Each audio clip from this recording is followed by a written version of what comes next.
Hey, also this week we're talking about predicting the three-dimensional shape of molecules. So we talked last week about Lewis structures and figuring out how atoms are connected, where the lone pairs of electrons are, the formal charge on particular atoms, and we're building on that knowledge this week to make predictions about what a molecule actually looks like and how it's arranged in three-dimensional space.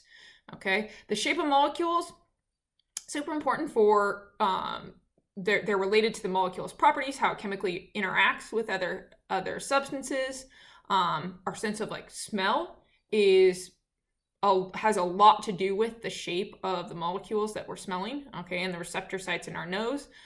Yeah, there's a lot of biological applications when you look at the shape and how proteins fold. So it's important to be able to predict how molecules will be shaped in 3D space. And the VSEPR theory, or valence shell electron pair repulsion theory, is one that chemists use that matches experimental findings pretty accurately. So the observations that chemists make in a lab as to what the shape of a molecule is pretty closely matches these predictions that you can make by using this VSEPR process of determining what the molecule shape should look like. Okay, so that's what we're going to be talking about in this video. Okay, so VSEPR is the theory we use to predict the 3D shape of molecules. And VSEPR stands for valence shell electron pair repulsion. Okay, it's used to, you kind of have to do two things with it. First, you have to figure out the geometry based on all the electrons around all the central atoms in a molecule. Okay, so you predict an electronic geometry of the region around an atom, and you also will then predict the molecular geometry. So the electronic geometry sometimes is the same as the molecular geometry, but not always. The molecular geometry takes into account which ones are actually bonds to another atom versus just lone electron pairs. Okay, and both are areas of electron density around a central atom. Okay, predicting the 3D shape, like I said, is very important. You can determine a lot about the characteristics and properties of a molecule based on its structure. Okay, things like smell, our senses rely on the structure of molecules, and we'll get into more details of that in the coming weeks. But VSEPR allows us to predict that CO2 is going to have a different shape than SO2, which is going to have a different shape than H2O, even though all of those molecules have the same number of atoms in them. So they're all 3 atoms, but they have various different shapes. Okay, and throughout this lesson, we'll figure out how do we make those predictions. Okay, there's basically 2 main ideas. The first main idea of VSEPR is that all regions of high electron density around a central atom in a molecule are going to repel each other. Okay, so this is pretty intuitive. Two things that are negatively charged, those regions of negatively charged area are going to repel each other, and they want to be as far apart as possible. Okay. In order to understand this, we have to identify what is a central atom. So a central atom is an atom bound to more than one other atom. Okay, so you have to have at least 3 atoms bound together. One's in the middle, bound to the other 2. Okay, that would be your central atom.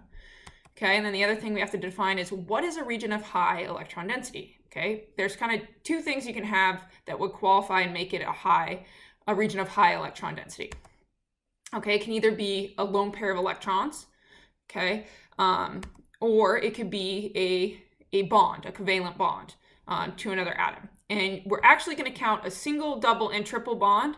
Those all just count, regardless if it's a single, double, or triple bond, it's going to count as one area of high electron density, or one electron region.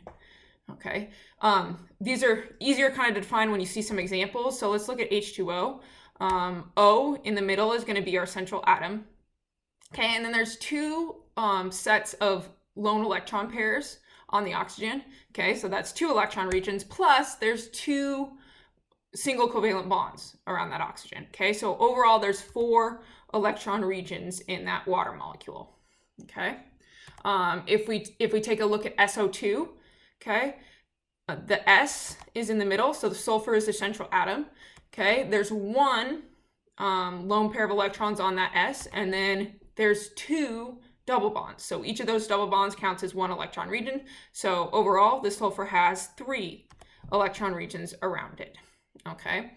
And then finally, if we look at the C in carbon dioxide, so our C is the central atom, there's no lone electron pairs and there's 2 double bonds. So the C has 2 regions of high electron density. Okay, so you can start to see why those 3 molecules may have different structures, because those central atoms have different numbers of electron regions around them. Okay, so that's the first main idea, is that all electron regions around a central atom are going to want to repel each other. Okay, before we move into main idea number 2, I do want to note that you can definitely have more than one central atom in a molecule. So if you look at something like acetic acid, which I've actually made here with my little molecular modeling kit, okay, we have a carbon here that is bound to 3 H's. Okay, we have a carbon here that's bound to an oxygen. Okay, and then we have an O right here that's bound to a carbon and a hydrogen. So you actually will have to do this analysis kind of 3 times. You have the first carbon that you look at has 4 bonds, so it has 4 regions of high electron density. Okay, so one of the C's has 4 regions of electron density, so that'll dictate whatever geometry it has around that carbon. Okay, the next carbon only has 3 regions of electron density. There's no lone pairs on that carbon, and it's bound 3 times. It has 2 single bonds and then 1 double bond. Okay, so even though there's 8 total electrons in those bonds that are associated with that carbon, okay, and it has a formal charge of 4, we say there's 3 bonding regions. One for the first single covalent bond, then that double bond counts as the second, and then the other single covalent bond is that 3rd region of electron density. Okay, and then we can look, after we look at that carbon, we can take a look at the oxygen. The oxygen is bound to the carbon and the hydrogen, so it qualifies as a central atom as well. And it has 4 regions of high electron density around it. It has 2 sets of lone pairs, and then it has 2 single covalent bonds. Okay, so just wanted to put that in as a side note. This week we're going to be dealing with simpler molecules, but know that this applies to larger molecules as well, these same ideas. Okay, the second main idea is that the electron regions are going to align so that they are as far apart as each other. So the first main idea is that they repel each other. You have a central atom and those electron regions around it repel each other. Okay, so they're kind of the same idea, to be honest, but we're making a differentiation between, okay, they repel each other, so the way they line up is going to be as far apart as possible.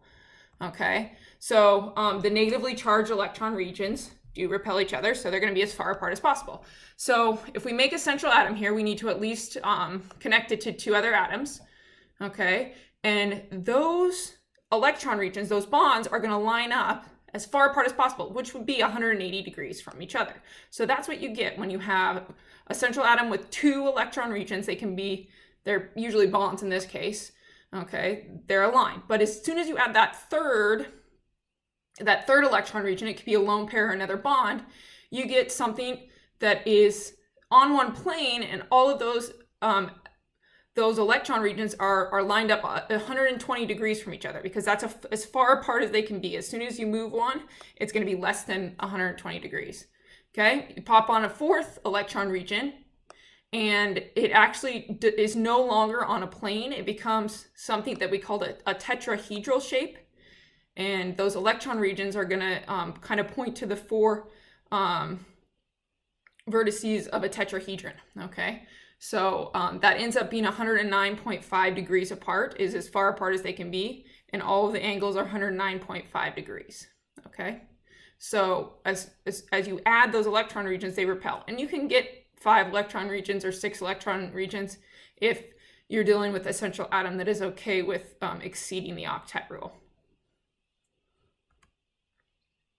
Okay, so we're going to go into talking about how we can use VSEPR to predict these electronic geometries, or these geometries of the electron regions around a particular atom. Okay, so the electronic geometry is the arrangement of the regions of high electron density around a central atom. So the lone pairs and the bonds. Okay, remember we count them, each of them either a lone pair or one type of covalent bond, be it single, double, or triple, is all going to be an electron region.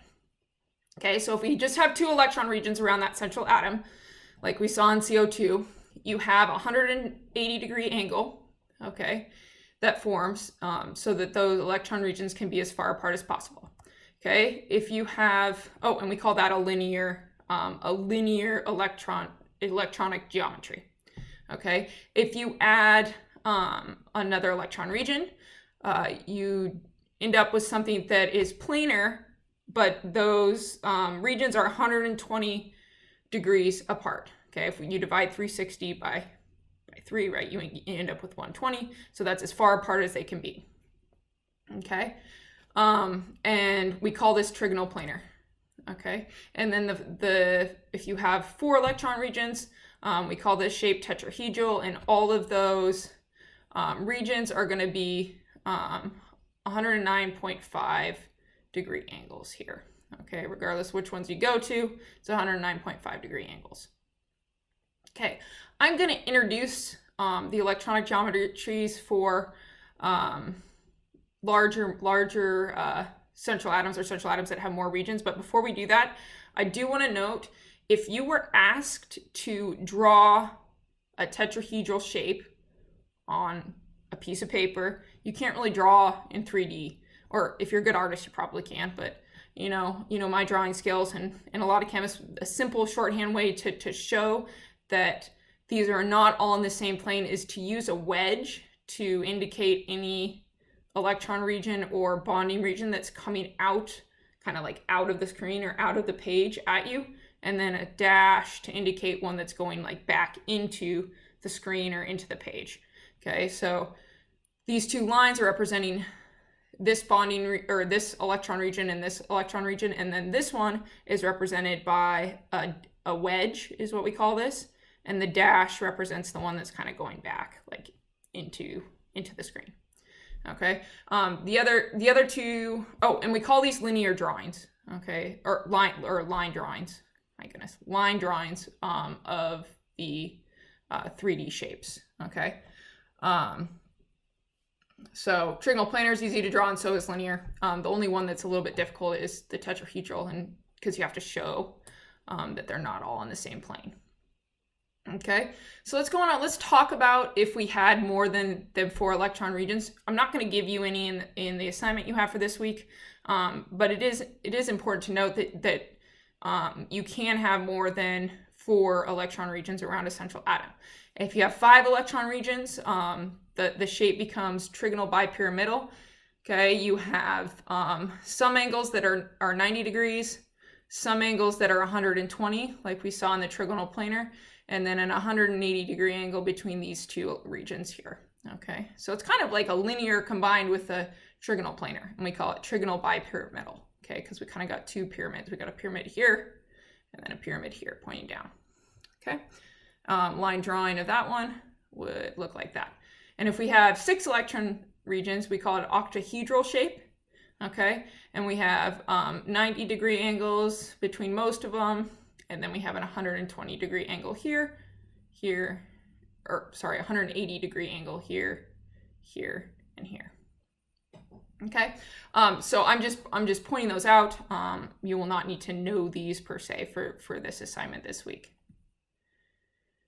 Okay, so that was electronic geometry. Okay, let's now look at molecular geometry. So with molecular geometry, there's a distinction made between lone pairs and bonding electrons. Okay, you only really care when you're looking at the shape of the molecule. Those lone pairs of electrons don't really come into play. They're not bound to another atom, so that it's not really part. It is important in determining the shape of the molecule, but it's not like part of the shape of the molecule. Okay, so the molecular geometry is the arrangement of atoms around a central atom. Okay, if there's no lone pairs, you'll actually get the situation where your electronic geometry is exactly the same as your molecular geometry.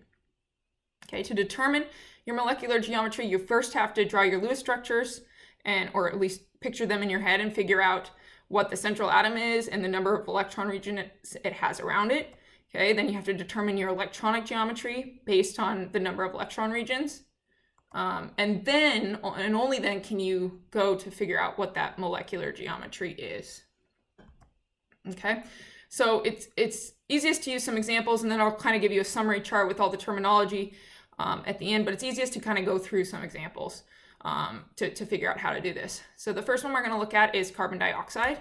The Lewis structure we've looked at already early in this video, and we said that it has 2 electron regions, right? One electron region here and another electron region here. So it's going to have that linear electronic geometry, okay?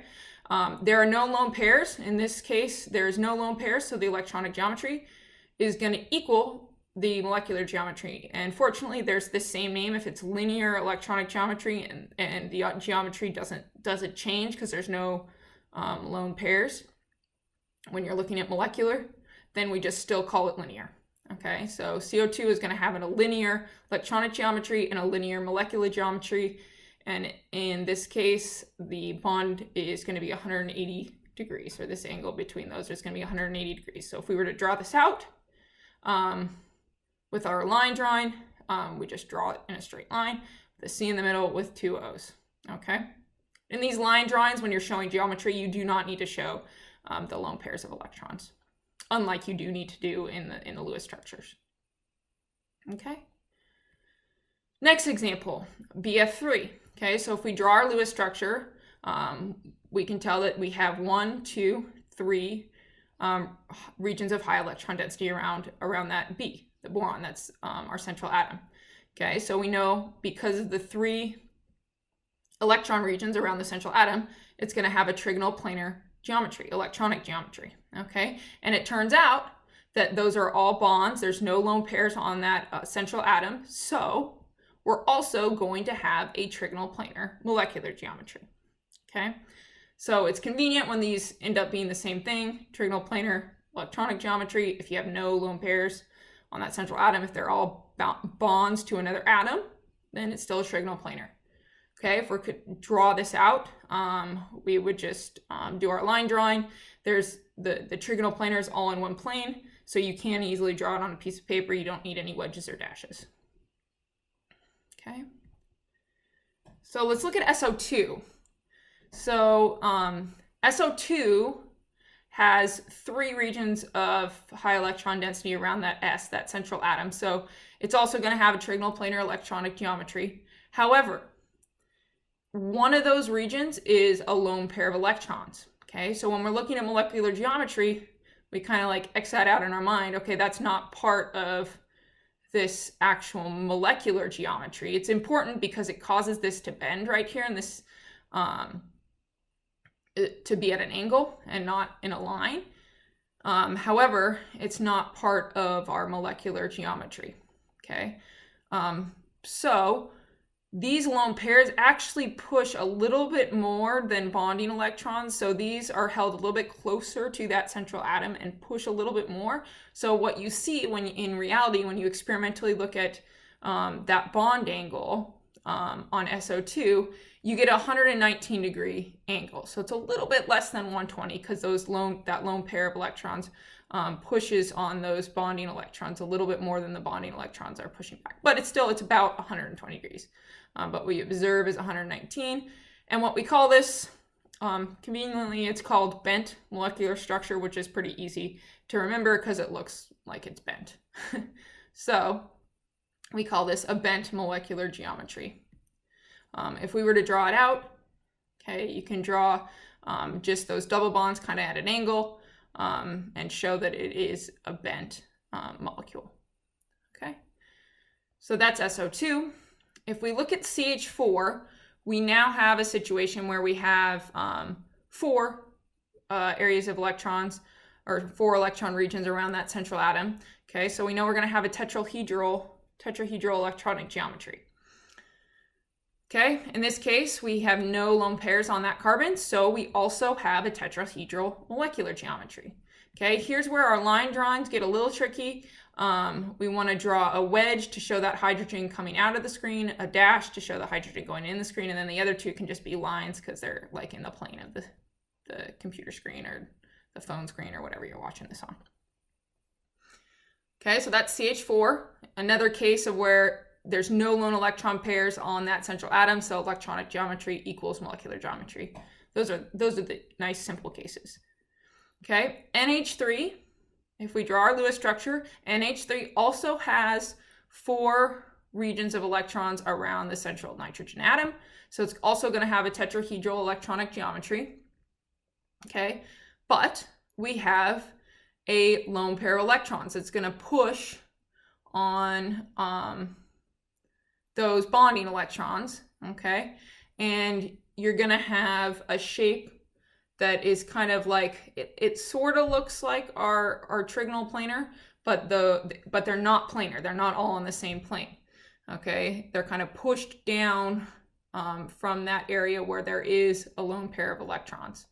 Okay, and you'll see that instead of a 109.5 degree angle, you'll get 107.8. So it's less than 109.5, and it varies depending on what atoms you have bound there, but it will be less than 109.5. Okay, because those lone pairs of electrons are held pretty close and are pushing a little bit more than a bonded pair that would be there. Okay, we call this trigonal pyramidal. Okay, so instead of trigonal planar, it's trigonal pyramidal because it's kind of in a pyramid shape.